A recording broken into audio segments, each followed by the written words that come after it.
I stand before you only by the grace of Almighty God. They keep saying, he's a threat to democracy. I'm saying, what the hell did I do for democracy? Last week, I took a bullet for democracy.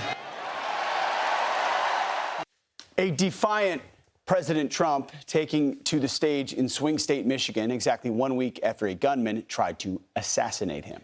Trump surrogate and former Arkansas Governor Mike Huckabee joins us now. Governor, great to see you this morning. Great to be with you. Happy Sunday to you. You know, absolutely. President Donald Trump talks about the grace of God, that but for half an inch and the grace of God, he might not be here. That idea has been mocked. It has been dismissed by the likes of Joy Behar on The View or Bill Maher, Governor, who said the following when it comes to the role of God in sparing Donald Trump.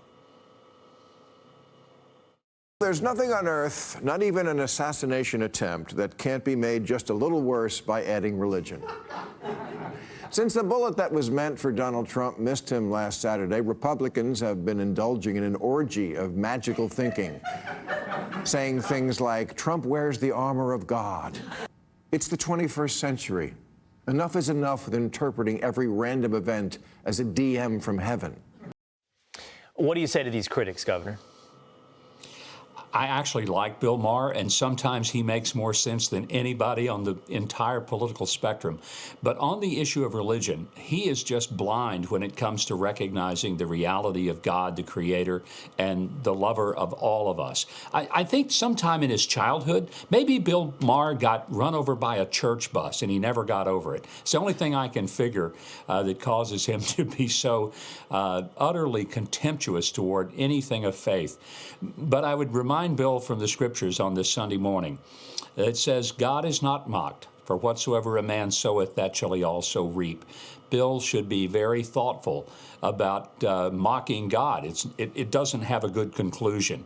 But I hope that he comes to a point where he can recognize that what we saw a week ago Saturday was in fact the grace of God. There's no other explanation. There were miraculous things that happened. In the view of a complete collapse of security measures, I believe, Satan took his best shot, but the angels of God said, not today, Satan. I totally agree.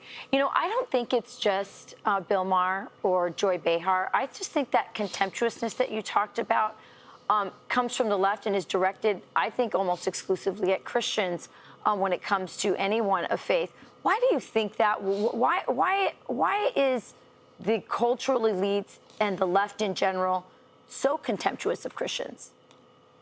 Rachel, when you look at Romans chapter 1, it talks about how that people will turn over in their own juices, basically. I think what we have is we have a culture that is worshiping the created rather than the creator. So you have people on the left, they worship the earth, they worship the environment, they worship all the things that we believe God made, but they don't believe a God made them. For those of us who are faith, and I would say not only the Christians, but look at the anti-Semitism toward Jews. So it's Christians and Jews, it's the Judeo-Christian understanding that there is one God, a creator God, who created the heavens and the earth and who created man, and who made us to be the stewards of this earth, not the slaves of the earth, but the caretakers of the earth. They have a reverse view of the world, and their theology is one that is man-centered, not God-centered. And when you have that, you end up with this kind of conclusion that dismiss God, don't take him seriously, but take yourself really seriously. I think the better perspective, take God seriously, don't take yourself too seriously. That adds a lot of humility to the perspective.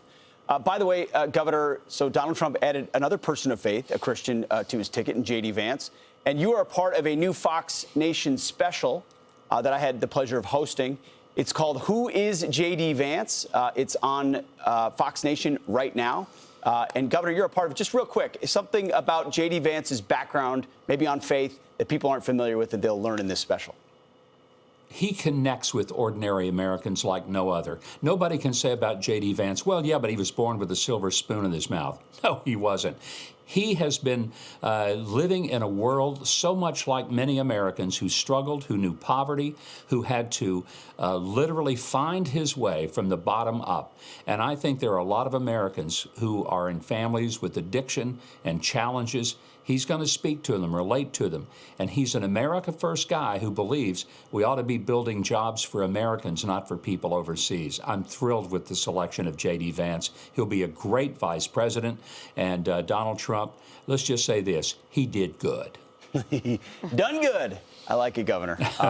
Appreciate you being on this morning and for taking part of that special as well. Good to see you. Thanks, Governor. My pleasure. Thanks, Pete. Yeah. Check it out on Fox Nation. Who is JD Vance? Get a better sense of. I'm Steve Ducey. I'm Brian Kilmeade. And I'm Ainsley Earhart. And click here to subscribe to the Fox News YouTube page to catch our hottest interviews and most compelling analysis.